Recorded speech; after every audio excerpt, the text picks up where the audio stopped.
Game over, man. Game over. Johnny. You're gonna need a bigger boat. So serious. I am Iron Man. This is a tasty burger. Welcome to the In Session Film Podcast.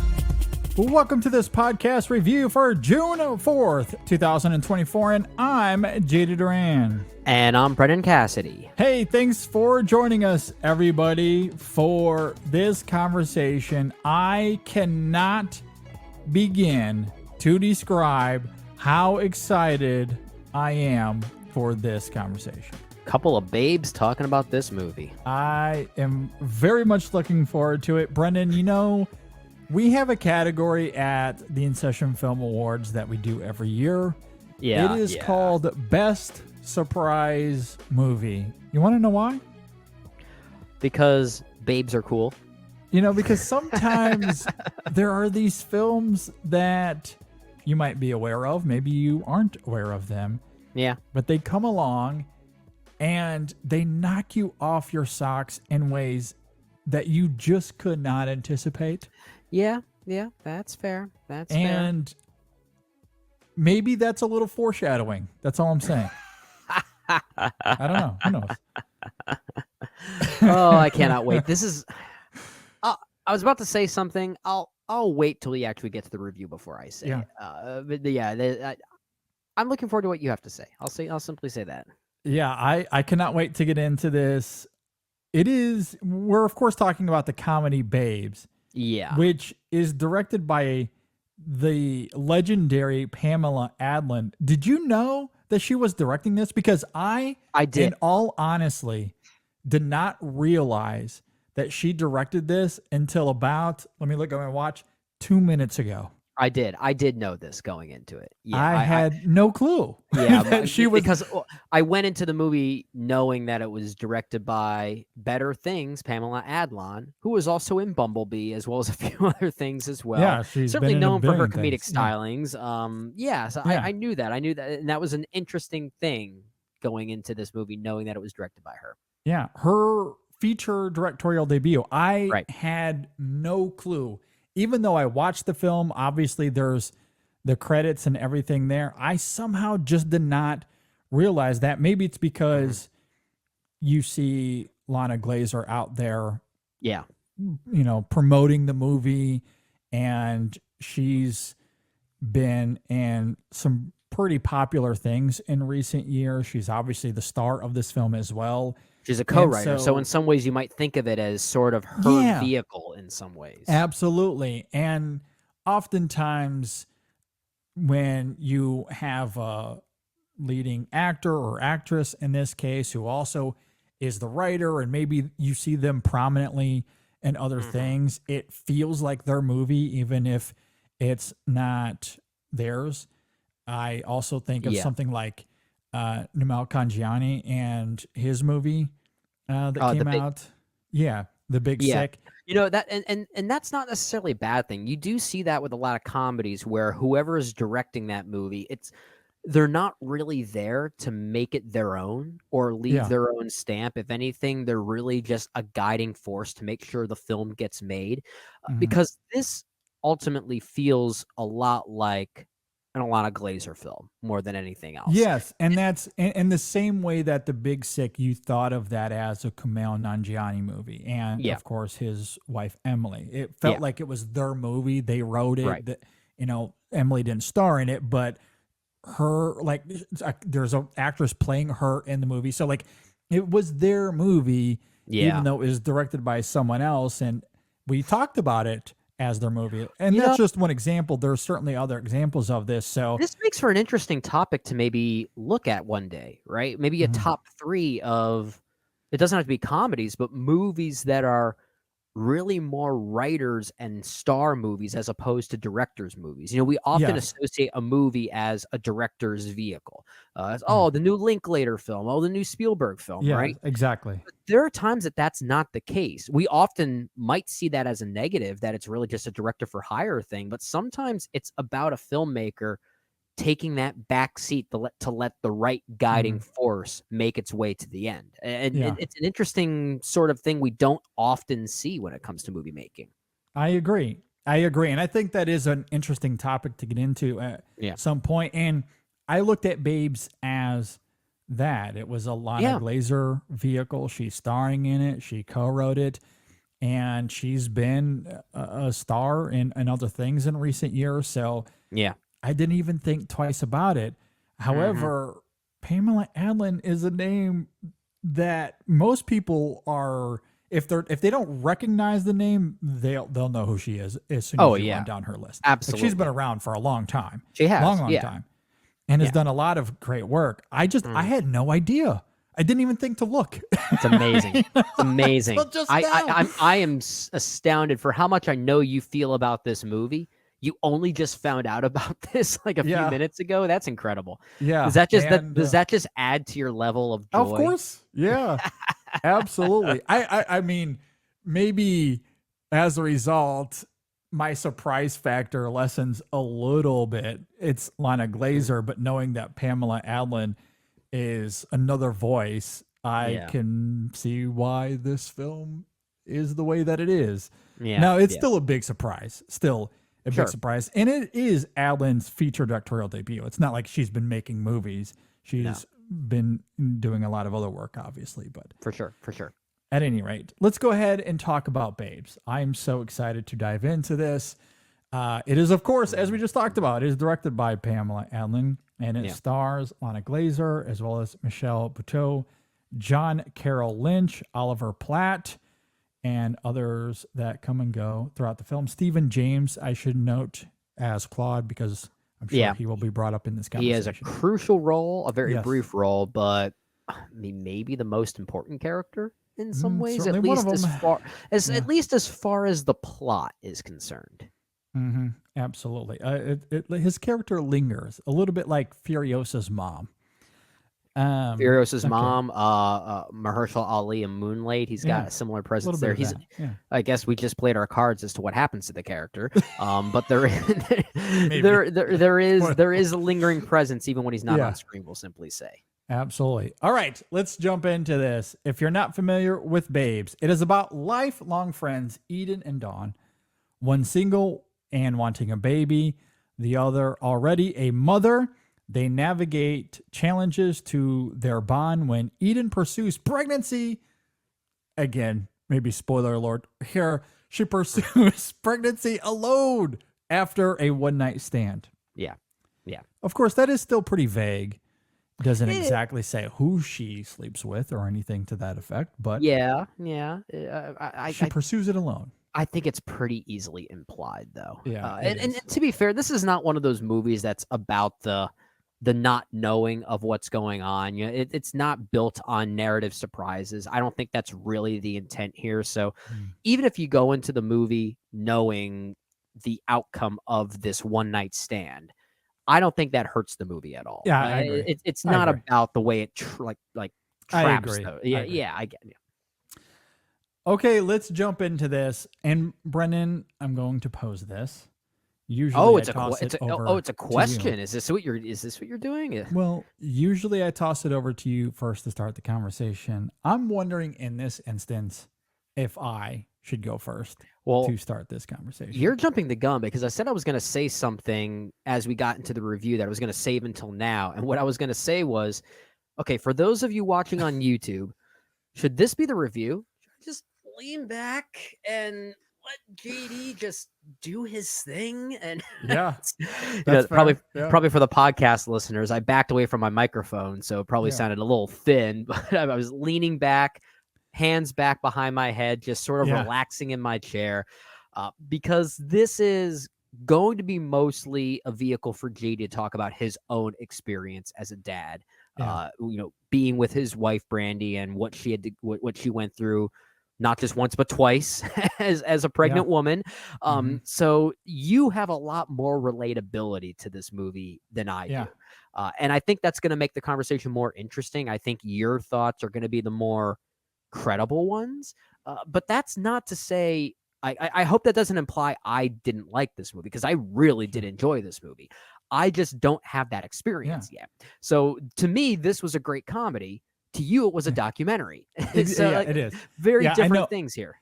I've joked about it a couple of times, whether it be the main show or our review we did of Hitman. I made another little jab at it. But yeah, I mean, this is what I have been dubbing the best documentary about parenthood since The Incredibles 2. Yeah. I knew you were gonna make that comparison. It was not just you. I think it was Matt Singer that also called The Incredibles 2 a great documentary about what it means to be a stay-at-home dad. Yeah. It's so accurate in that regard. It I is. can't relate to that one in that way either, but the joking notion that you call movies like this quote unquote documentaries, if it's speaking to the right people and they respond that way, that means the movie's doing something right. Oh my gosh. It's incredible. I mean, the way this film, in all seriousness, the way it speaks to the dichotomy of parenthood is astoundingly relatable. Even as a male, I know the film in many regards is about pregnancy and womanhood. Yeah. But the brilliance of it is that it's as universal, at least within our culture, as it is specific. When you become a parent, if you're like me anyway, and I do think this is the case for the characters in this film, the love of your baby is viscerally intense and immediate. I think I've talked about this on the show before. Yeah. When it comes to Sam and Andrew, it's such a life-changing experience. It is almost impossible to articulate, which is what I love about movies like this, although there is a comedic bend to it in this film for sure. But it does demonstrate that with the characters here. The love for your child as it is put in your arms for the first time, it is intense and immediate. You love them unconditionally. You do anything for them. But it is also extremely exhausting. Sometimes they might pee in your mouth, as we hear about in this. Oh, I cannot wait for that. I want to be a dad one day, and I think about those experiences that many have probably gone. Yeah. Not even probably, many have gone through. I know it's a fact of life. Yeah. Look, some things happen. Maybe your pipes burst. Who knows? It is really hard. It's a constant fight to find a moment to yourself. The dynamic of Dawn and Marty in this film, not Dawn and Eden, excuse me. Right. We'll get to that dynamic in a little bit. But Marty is Dawn's husband, played by Hassan Minaj here. Yeah.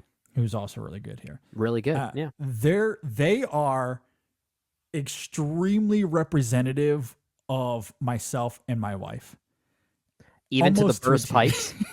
Not quite to the burst pipes, but even so, like, it speaks to a great idea that like when things like that happen, it's just so much. It's just so heavily exacerbated to the worst degree when you're dealing with someone who is either pregnant or just gave birth. Yeah. Right. It makes the quote unquote shittiness of that experience even worse because of what's heightening it. And I like that idea. Yeah. But getting back to Dawn and Marty, I want to speak about their dynamic here because it is like looking into a mirror. It really is. Okay, so they have 2 kids. Me and my wife have 2 kids. They waited to have their second. They have an older son. Now, they didn't wait quite as long as Brandy and I did. Our oldest, when Andrew was born, I think was 7. Their oldest, I think, is about 4 in this film. He's 4. Like that. 4 or 5. Yeah. Certainly old enough to watch The Omen. Exactly. He's old enough to know not to act like a baby, and yet he does anyway. So yeah, I mean he's probably in that 4 to 5 range. So they didn't wait quite as long, but there's still a gap in between. They waited similarly to what we did, and there's even a line early on where Dawn says something to the effect of, "Yeah, we wanted to wait for the first to get a little bit older," which, you know, like I saw myself so much in that couple in this film. It was truly astounding. It's amazing. And watching them wrestle to find moments of peace while simultaneously loving their kids is so immensely true to my life. There's a scene later on in the film when they cathartically apologize and recognize that duality in each other. And it left me with these deep, deep, visceral hashtag JD tears. I was so moved by that sequence, as funny as it ends up being. But like when they start talking about that duality and you see their exhaustion overwhelm them while also talking about the genuine true love that they of course have for the kids as they demonstrate throughout the whole movie. That duality is breathtaking in this film. It is, and that's incredible. that happens after the pipes bursting moment, right? Yes. So I guess coincidentally, it's when your pipes burst. Yes, exactly. Pretty much how that went.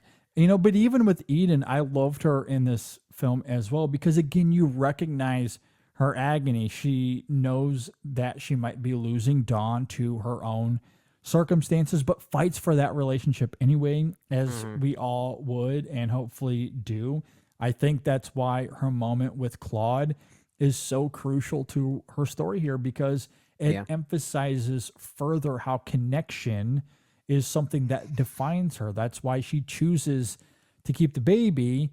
And sure, maybe partially because pregnancy will give her something to relate with Dawn. I think that's part of it. But mostly, she really liked Claude. It was a genuine, true connection for her. And on top of all of that, and I certainly want to talk more about Eden and Dawn, their dynamic, the whole parental cipher of this film as well. But on top of all of that, the film is just extremely funny. Endlessly funny, great bits, great gags, great lines of dialogue, while being extremely moving along the way. Like this is very, I don't want to say conventional in like through a negative term, but this has that classic movie feel that gives you every emotion you want when you go to the theater. It'll make you laugh. It'll make you cry. You'll be moved, and you're going to fall out of your seat laughing. Like it's a capital M movie in all of the classic best ways, and I loved it. I absolutely adored every second of this movie. Yeah, we'll obviously talk about the Eden and Dawn dynamic because that's the portion of the film I probably related to the most, just given my own experiences. But we'll certainly get to that. I do want to bounce off of one thing you said about the film's sense of humor. There are two moments in this movie I laughed so hard. I can't even begin to describe how much I almost hyperventilated. The first one being really the first 10 minutes straight through. The entire opening 10 minutes up until the opening credits themselves, and the literal synchronizing between birthing moans and the song that's actually playing non-diegetic is absolutely gut busting. Dog going through the restaurant yelling at the waiter. That so whole escapade is a short film that you can release, and it's the best short film of the year. And that's not to discredit anything else that comes afterwards. It's just that is one of the funniest short films I've ever seen. If you just end it at the opening credits, I'm not even kidding. Even just going to the elevator, like the slow crawl into the elevator, and that could have gotten old so quickly. And it doesn't. For some reason, again, it must just be the the performative nature of it. Michelle Buteau here is magnificent. She's so good. Might be the standout for me, if I'm being honest. As much as I love this as a vehicle for Glazer, and this really is her story and her movie more than anything else. She gives a very tender performance, but Michelle Buteau just steals every second that she's here. I agree. So that moment, string of moments rather. Were absolutely gut busting.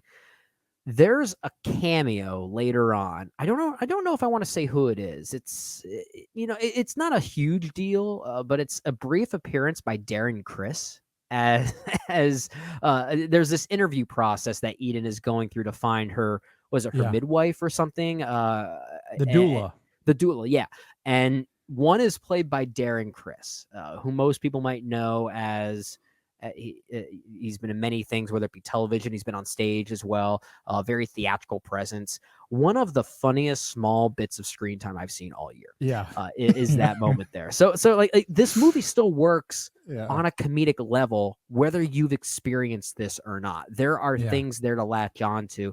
And I do love what you're saying about the relationship between Dawn and Marty, because in any other film, I feel like Marty could have been set up to be like the bad, despondent husband and father in some ways.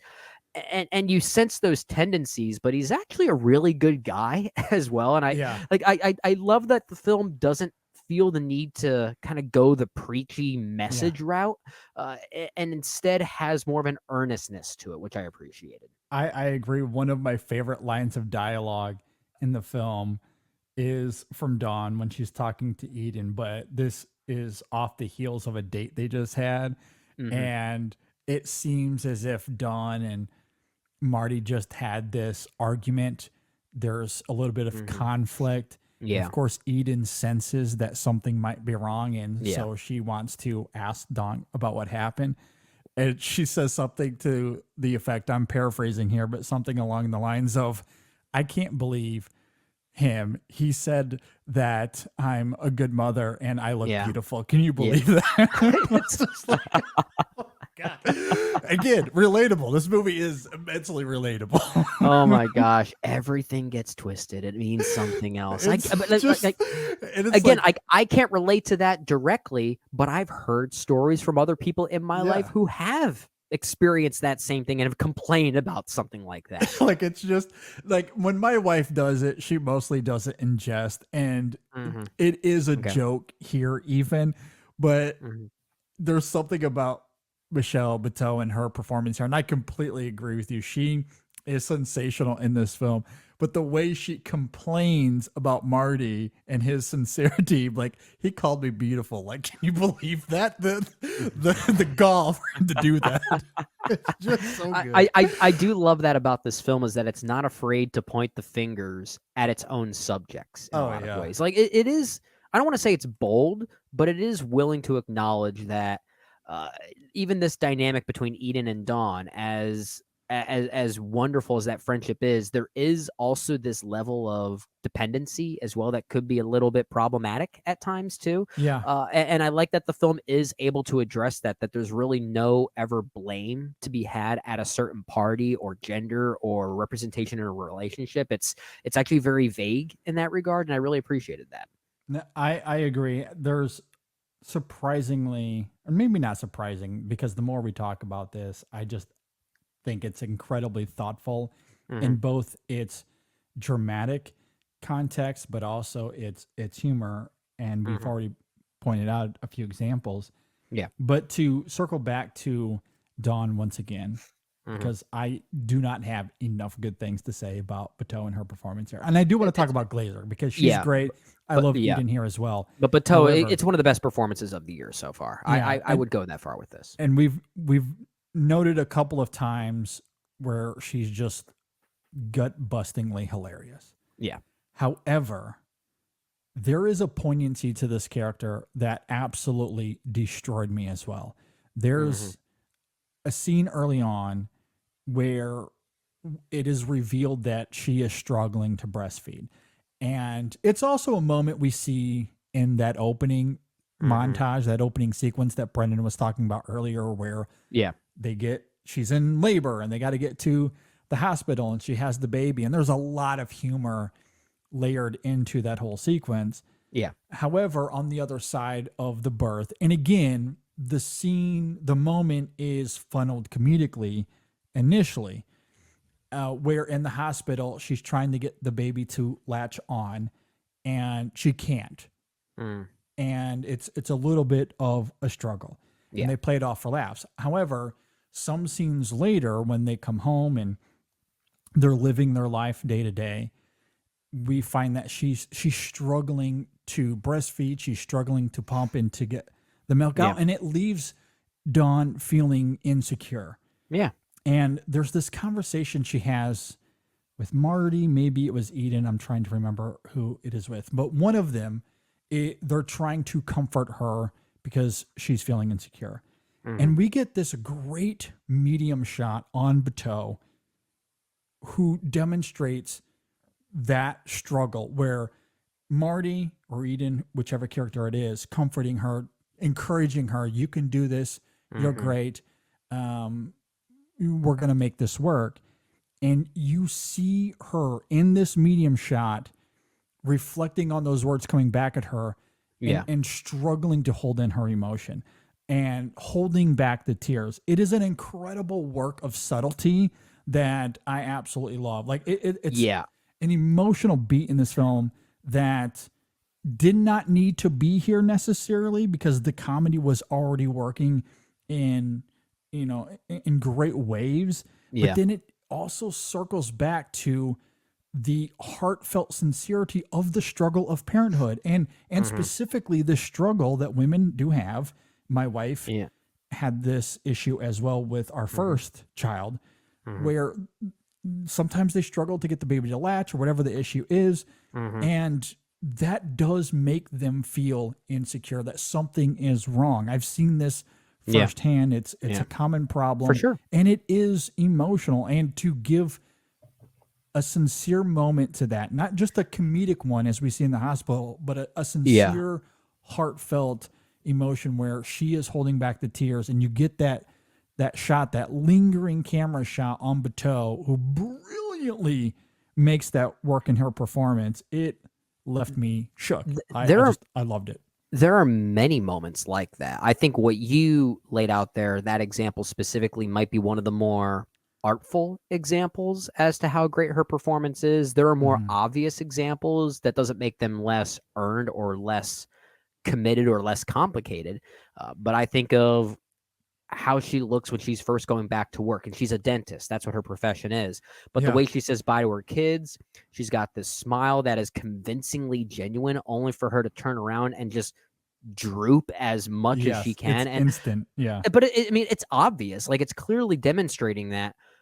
But, Buteau sells that moment and makes you believe it. And it might be less subtle, it might be less artful as the example you brought up, but that doesn't make it less crucial and less convincing. It's felt. Yeah. And I do love how the film breaks that tension when she gets to the office immediately. They show her this cake that's supposed to be her. It's like it's like so the droopiest of cakes. It's like, I guess, is that jokingly meant to reflect how she feels right now? Is that part of the joke? As we're talking about, I didn't think about that in the moment, but the more we talk about it, maybe the sloppiness of that cake does reflect how she feels sort of internally. Symbolic, I guess. It is symbolic, absolutely. But the exterior of it, the aesthetic of it is really funny, though. It is, yeah. And the film does play that up for laughs, but you are right. There is certainly a duality there. And speaking of funny, cake, it's emotional. It has its cake and eats it. It too. has its cake and eat it too. And another moment where it does the same thing, having its cake and eat it too.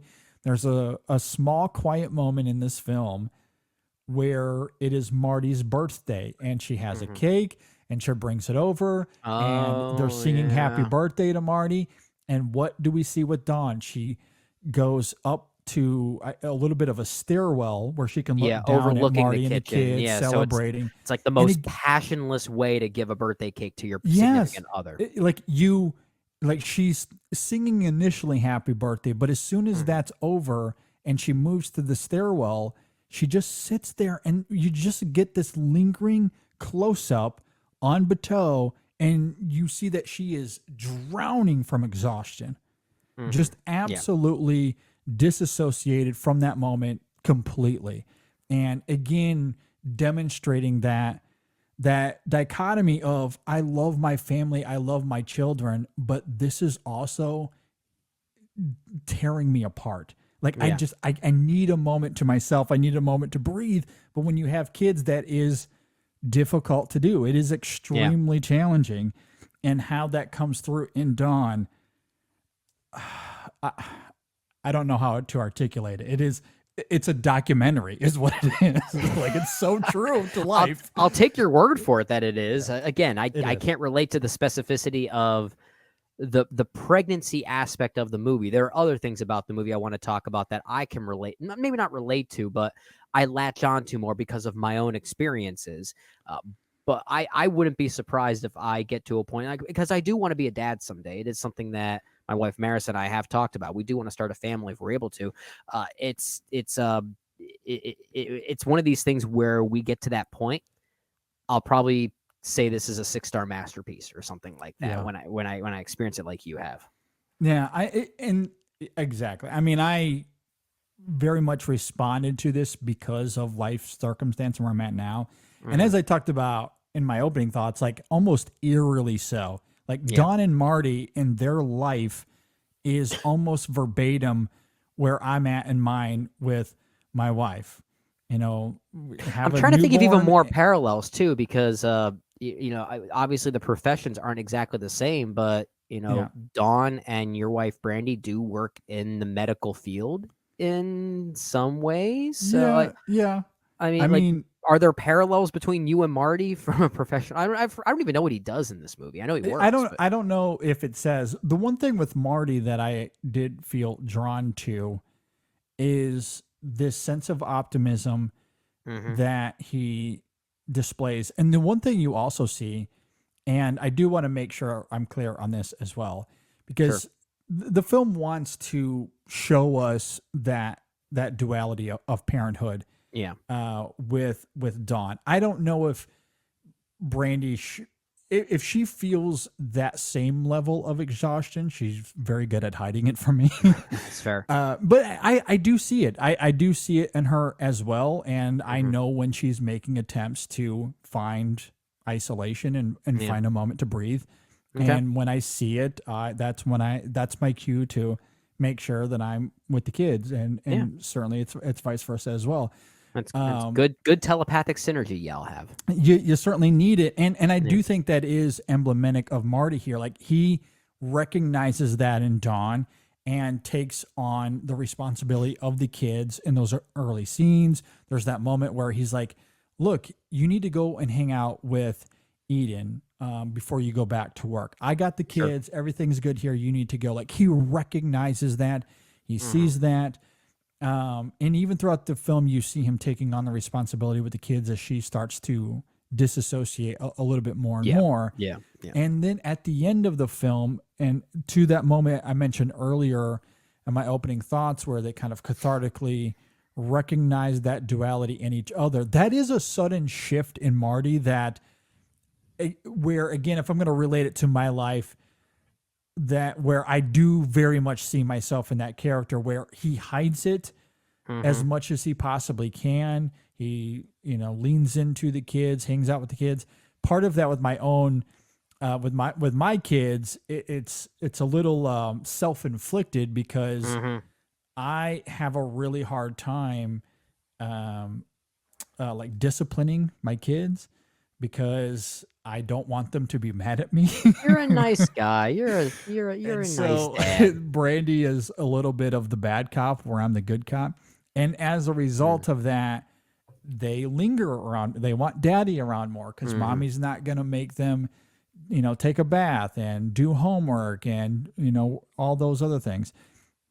And so they're both clingy to me, similar to how you see Marty in this film. So like, yeah, I mean, I feel like I'm with the kids a lot.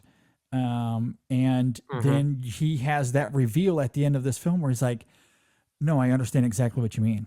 Like he puts on this facade of optimism and I love my kids. And that is all genuine. Like I wouldn't trade my kids in for the world. No, but of course there not. is a recognition that the responsibility and the duty of parenthood, it is exhausting. It is hard work. Well, it's almost as if that lack of transparency between Dawn and Marty and opening up to that was causing this rift, and opening up about the similar issues that they were feeling not only brought them back together, but sort of reignited these, I'll say, these juices, getting these juices flowing once again. Yeah.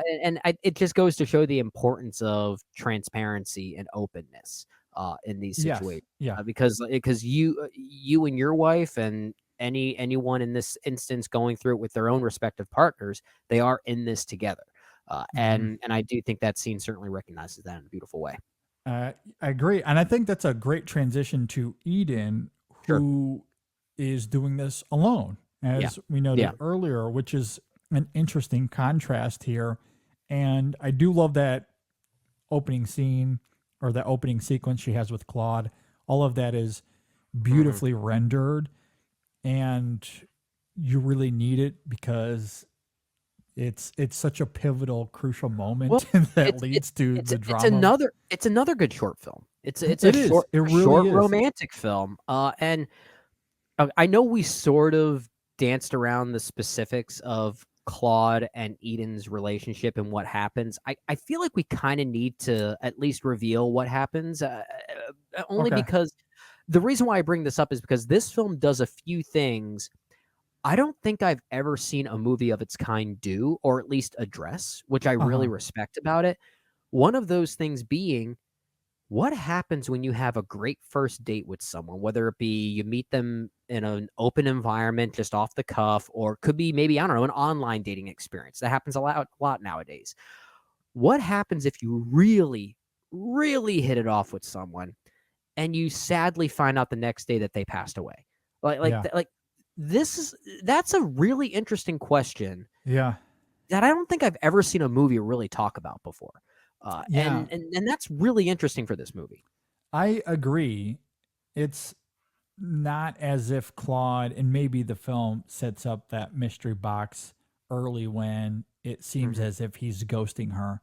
Yeah. But once it's revealed that he tragically passed away, Mhm. it leaves Eden in this interesting situation of, do I keep the baby or not? But you are right. Yeah. There's something about the earnestness of that connection. Yeah. And that's why I wanted to emphasize in my opening thoughts. I do think this is a defining trait we see with Eden throughout the film. Mhm. That connection, being with people, that is a defining trait of hers. It's Mhm. obviously a big part of her relationship with Dawn. You see the conflict even with her father. Like the fact that she would even call her father to go to this appointment, I think is Yeah. indicative of that same thing as well. Sure. Like I'm just looking to connect with the people in my life. Even if there's a Mhm. rift there, I still Yeah. want to try to maintain this as much as I can. So her choosing to keep the baby is simply representative of, this is who I am. This was a true Ye moment for me, something that I really loved, and I'm going to honor Claude by keeping this Yeah. baby. And I think that act alone, with those circumstances in mind, that's how this movie is able to avoid the trappings of just being a message movie around pregnancy. Yeah. Especially, with this being taking place in a movie that's coming out in a post Roe versus Wade world. Yeah. It's Yeah. easy to fall into those trappings, and yet somehow this movie is able to avoid those. Well, Not even and somehow. I think it really is because of that relationship, and yeah. it does something really great by acknowledging that even like Eden choosing to still have this baby is still a pro-choice act, and doesn't Yeah. suggest that okay, pro-choice and pro-abortion aren't always the same thing. Yeah. And I love how it acknowledges all of that, and it's able to really Yeah. do so in an earnest way.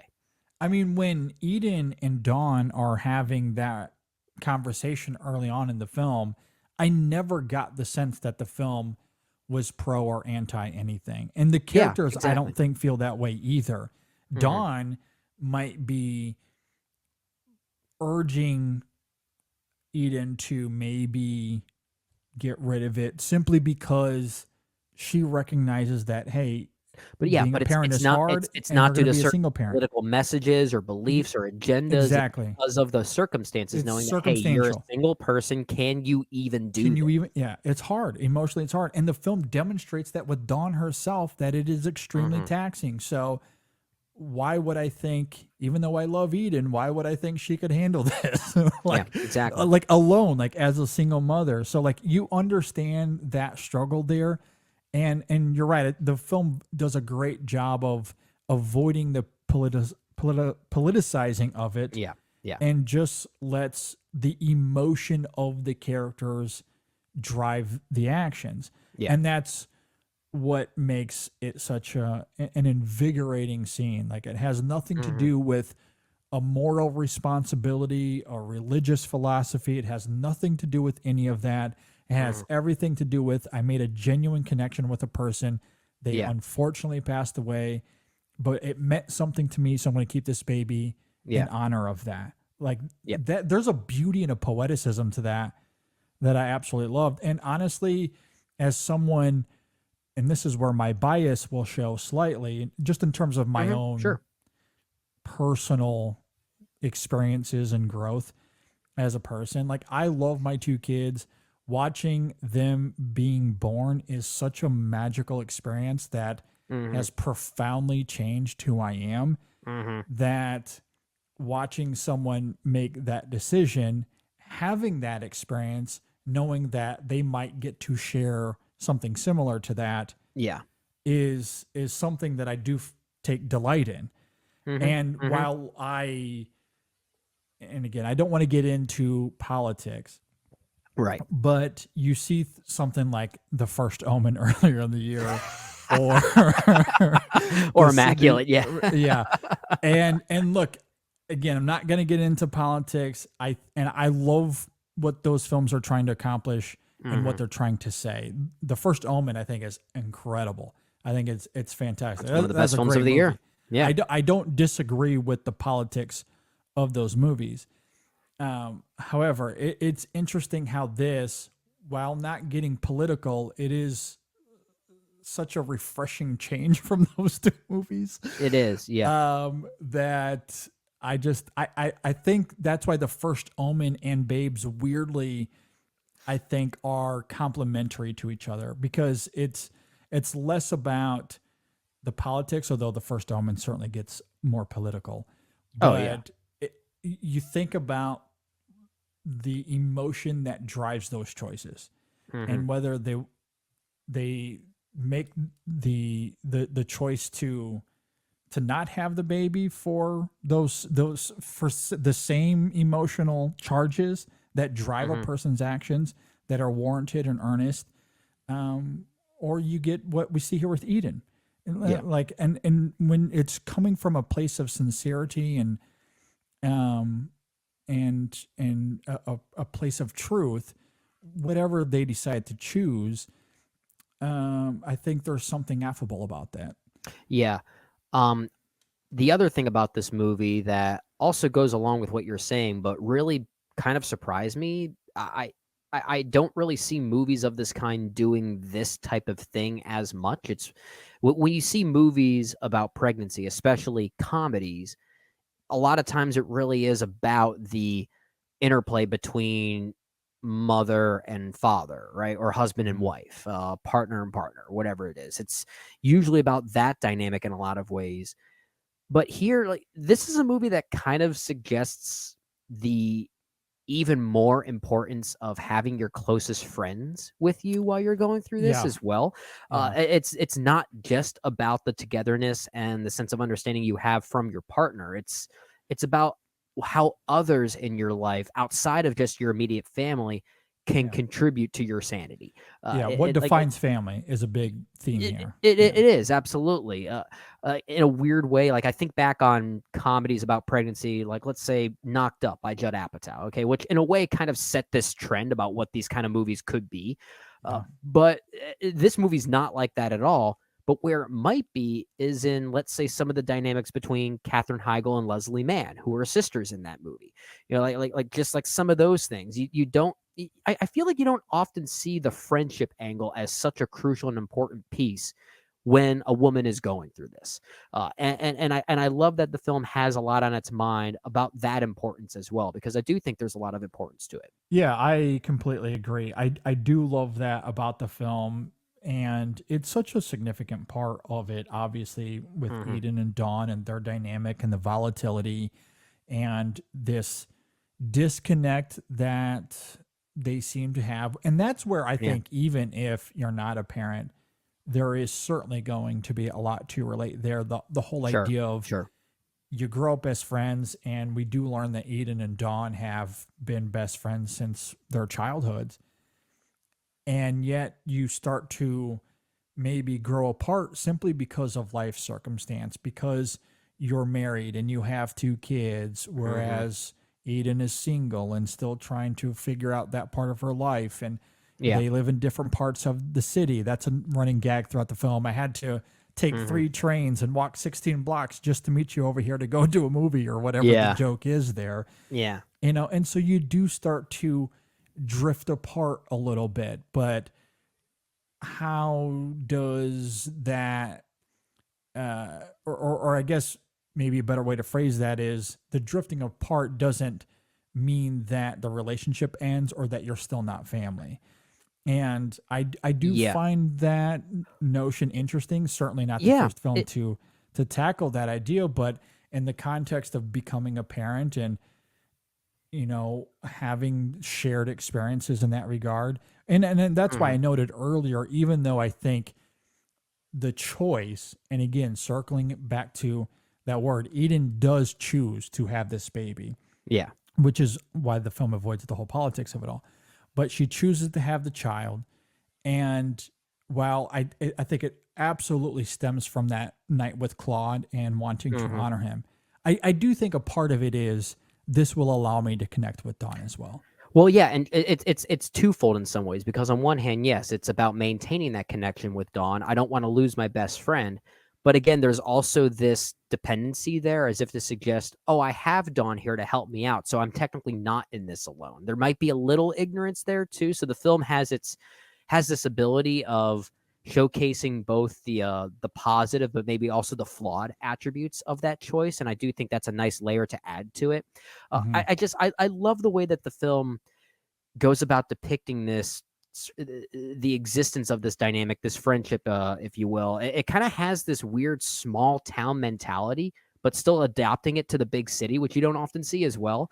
Because growing up in a small town, especially let's say like with our parents' generation, the boomer generation, anything around there, it was very common to stay within the confines of your small town. So then that way, these friends who then started having kids, their kids would be friends with each other, and then that generation would keep going. It's like that's sort of the message that this movie is trying to hold on to and maintain, but does so in an environment that you don't often see that happen in anymore. And I love that, like that closeness that they're going for here. I agree, and I think that's why, even as movie-ish as it might seem at times, I just love the execution of it, the volatility of that relationship, which kind of stems from, ironically, I invoked The First Omen earlier, and I think you mentioned it as well earlier in this conversation. There is a scene here where Eden shows the eldest child of Dawn the first omen. Literally the first omen. Yeah, the Omen. The first the of the 1970s Omen. Yeah. Yeah. Which leads to one of probably the third funniest thing I've seen in a movie all year. That's so good.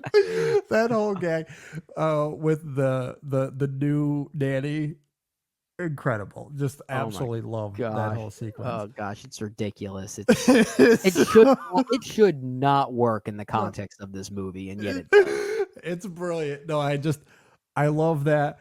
But it does create some conflict when they find out, and Eden comes over, and Marty it's not just a John joke. It actually has it has a narrative. There's a narrative momentum to it.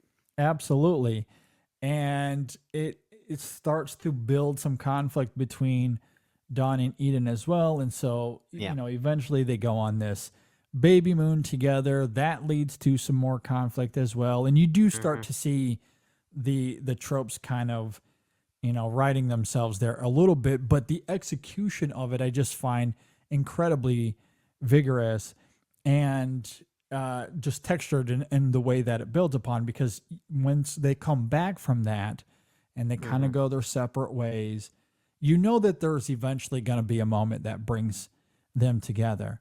Yeah. And even though it's coming, when it does, and Dawn shows up there, first of all, the interaction they have when she's on the plane and is so good. Like, I love the crassness of this film where she's like, wait, bend over, let me see that again. Totally looked like she was watching something she should not be.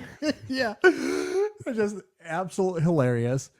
And then she's starting to go down the stairs to go to the hospital, and you see the limo pull up, and it's still like this fist in the air, incredible moment of satisfaction, which leads to that birthing sequence there at the end, which left me in all kinds of hashtag JD tears. I was extremely moved by how that plays out. You got to love that she names the baby Claudette. That's incredibly striking. Yeah. And then you see them meet for the movie at the end of this film. And again, it circles back to connection for Eden and why that means something to her.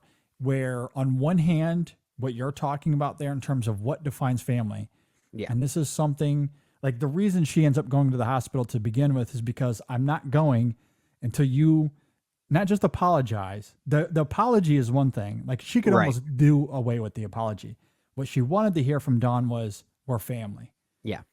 We're family. I don't care about blood. I've known you for 25 years. I've known you for way more than Marty has. We're family. And that is a great moment. And connection means something to her. So they go to the theater, and being in the theater with Dawn and Marty and the children, that's one element of it. But the specific movie they're seeing there has another element to it where Claude comes back into the frame, very literally. Yeah. And nice choice of words there. Thank you. And Eden utters a quiet line of dialogue that absolutely took my breath away. Like it's this amazing moment of subtlety and performance that Lana Glazer absolutely just kills in her performance, and just absolutely destroyed me. It's one thing to please the cinephiles going to see the movie Babes, knowing that this fake movie they're seeing was directed by Martin Scorsese.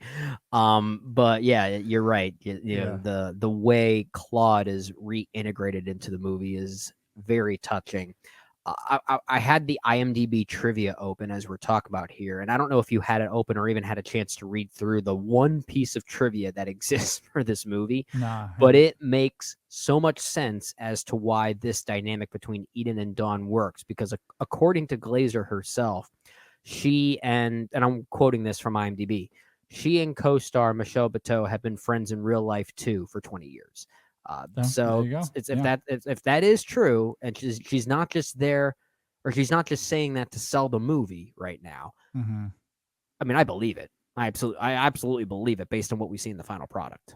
I would believe it as well. I mean, their dynamic in this film is absolutely remarkable. They do have a great chemistry. You really do feel it. And that's where, again, like the tropes of the film aside, I feel like it works because there's such an earnestness to this film. There's a chemistry with the cast for sure. Yeah.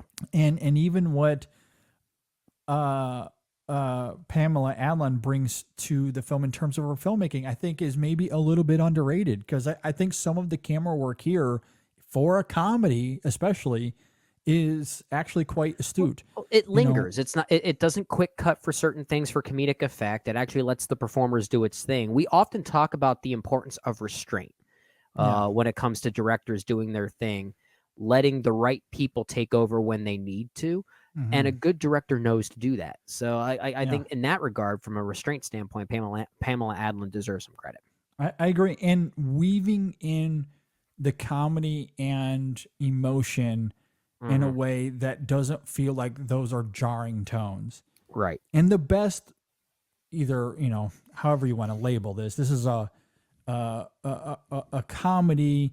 It's, I know. I guess what I'm trying to say is, when you look at all types of comedy, not just this style, some of the classic rom-coms out there as well. Yeah. They're able to weave in emotion and the levity of the film in a way that is seamless, where from one moment to another, it feels like that's what belongs there. Like that specific tone belongs there in that exact moment. Yeah. And I think Adlon does that flawlessly here. I agree. and sometimes those things are acting simultaneously. But yeah, I mean, that can be a tricky thing to pull off, but I think she does it brilliantly. So Yeah. Yeah. yeah, It is a very love how that came out. efficient film for its kind. It And is. like I said, I haven't experienced the same things in life that you have. So there are things about this movie that'll probably age like fine wine as I see the film later in my life. Because yeah, right now I gave this film, I think, a 3.5 out of 5 on Letterboxd, but that's I I can't necessarily think of anything in the movie I dislike or can really criticize. It's it's just kind of one of those things that you sometimes have to grade a movie on a hunch based on how it fits within your life's trajectory at that Mhm. moment. And I think Sure. that's where I'm sitting here. If there is anything in this movie I might be able to pick at critically, and it is something that did make me laugh about the movie, but it's also something that is so jarring that it kind of takes me out of the movie. It's John Carroll Lynch's ever-changing hair. As much as like it does make me laugh, but in those scenes, it kind of overtakes the movie at times, which I don't know if it should have. It's kind of a double-edged thing because it made me laugh, and it's supposed to. Yeah.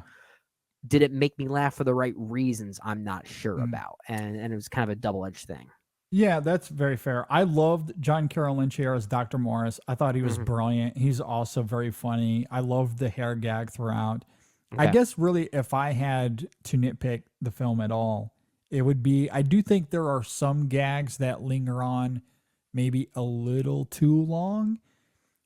For example, I think of the Okay. moment when they're on the baby moon and they're getting massages, and there's a Mhm. masseuse that has no idea how to massage a pregnant person.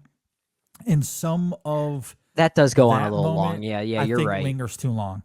Yeah. And there are a few other examples, but I think mostly the timing, the comedic timing here is pretty mesmerizing. I think it's quite great.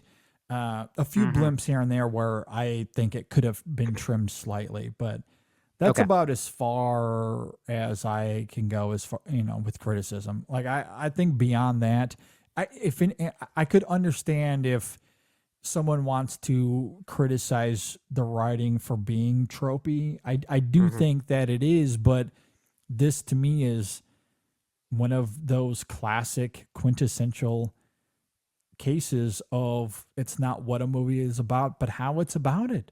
Yeah. Like I Yeah. don't care about the tropes of this film. The way it's executed Tropes, here is schmopes. That's what that's what I have to it's say about done tropes. in a way that you just haven't seen before. And Mhm. and that is one of the things they've talked about when promoting this movie with the pregnancy element of it specifically. And I Mhm. think it can even circle back to some of the parenthood aspects of it in terms of really demonstrating some of the raw honesty we see here is usually filtered out in movies because they're movies and they want them Mhm. to feel like movies, and so the characters, you know, they have this sheen to them that is for the movies, Mhm. where real life is a lot more raw and grittier and more nuanced Yeah. than what you get with the movies a lot. And this is a film that wants to show us those cracks in the armor, Right. and does so pretty brilliantly, I think. So Yeah. for I for a studio, like, I guess this isn't a studio comedy, but yeah. it's for, I It's a think commercial beyond just comedy. Yeah. a At least it's being commercial marketed as comedy. such. It's not like this is coming from some sort of auteur or indie Right. director that's showing us the purity and the honesty of the human experience. Like, this isn't that at all. Like, this is acting as a commercial comedy, Yeah. but it similarly gets to those humanistic Well, places that commercial comedies typically leave out. I'm just glad it got a theatrical experience. Yeah. 'Cause, like, we've seen movies like this, at least with this tone and this type of energy, that were like Netflix originals or just straight to Netflix or some type of streaming service. And I'm glad that this is getting a chance to at least live and breathe in a theatrical setting. So Mhm. I do appreciate that. I love that a film like this exists this year. I mean, something we talked about earlier a few episodes ago, JD. We're getting closer to our mid-year report, looking at some of the better films of the year thus far. And at one point, a few weeks, maybe a few months ago, actually, it was really more of a few weeks ago, we acknowledged that the year thus far, based on what we've seen, isn't that great. It's definitely one of the weaker years, at least from a first half standpoint. I do think the year is getting better based on some of the things that we have been seeing. But I guess because of that, when you get movies like Babes that one of us responds to just so passionately and personally, I like that it might mean we're going to have very different lists when it comes to our top fives by that mid-year report. And I like when that happens. I like when we have that kind of versatility. I think this is an example of one that could end up on yours, but I like the film a lot. I don't think it's going to end up in my 5 by the time we get to that point. But I wouldn't be surprised if it ended up on yours at least. Yeah, this is in my top 5 at the moment. I would not be surprised if this ends up in my top 20 at the end of the year. Okay. When I walked out of the theater, maybe not immediately, but what came to mind for me, although I don't know if this is aged well, but the film Trainwreck from 2015, I thought about. Okay. In the sense that interesting. That was similarly this studio comedy or commercial comedy that has these emotional and thematic textures to it that maybe you didn't see coming. And while Amy Schumer as a caricature, as a performer, as a person, let's just say I don't agree with a lot of what she does these days. That's entirely fair. But I think that film in a vacuum is still pretty great. And she gives a fantastic performance. I agree. In that movie. And I thought about this film in that same way where, okay, this is a commercial comedy, but there's genuine, true, incredible nuance and texture to these to the film. Not just in terms of its writing, but the performances as well. Michelle Buteau, I think, gives one of the best performances I've seen all year, genuinely. I might have to agree with that. I think she's that good. Ilana Glazer is terrific here as well. Yeah. Like just the entire cast working in unison. I love what it's, like it's not trying to message you with anything.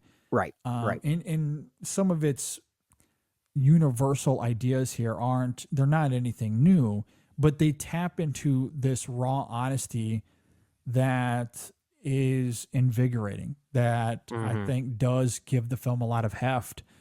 And I was very much moved by it. Yeah. So like similarly to the way that film ended up making my top 20 that year, I can't remember exactly where. I think this film is going to hit in that same way. I think it's good. I think it's even better than Trainwreck. It's definitely a you movie.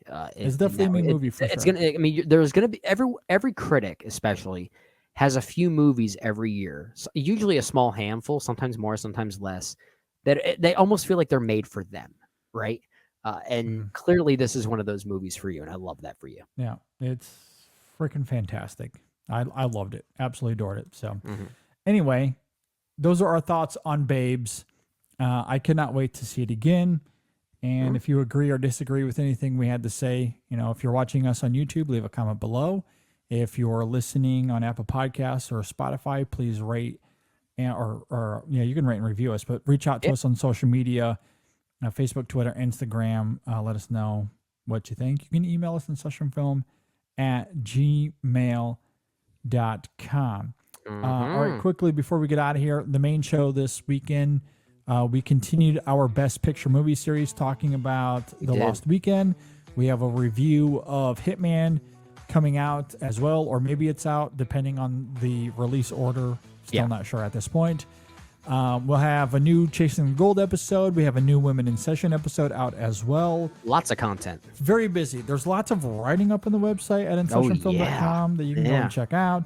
We got Bad Boys coming out soon. Oh my gosh, you cannot wait for that. Oh my gosh, that's a busy time. We are bad boys, though. We are bad boys. Absolutely. I did not get to see Bad Boys. As we are recording this, I could have seen it last night, but I opted out of that screening to hang out with my own bad boy, that being my kids. My 2 cents.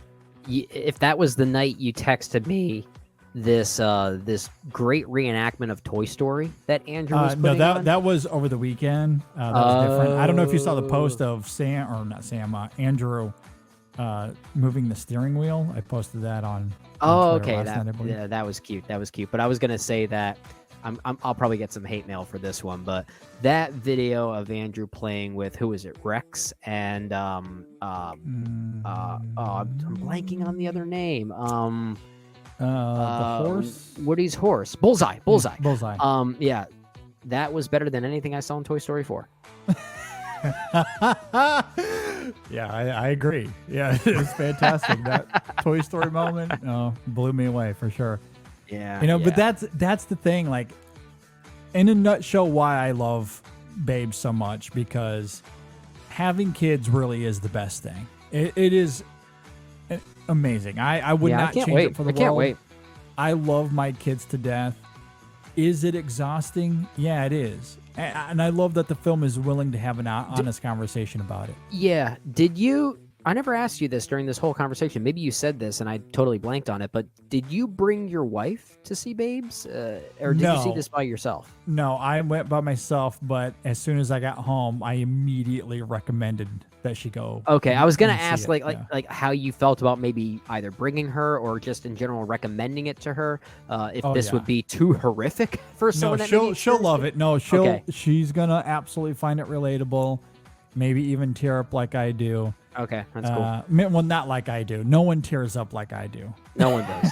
No. There's hashtag JD Tears is a hashtag for a reason. I mean, I kind of mentioned it, I guess, in the conversation, but in all sincerity, I probably teared up. Like, not just teared up, I full on lost it at least 3 times in this film. At least gotcha. 3 different times.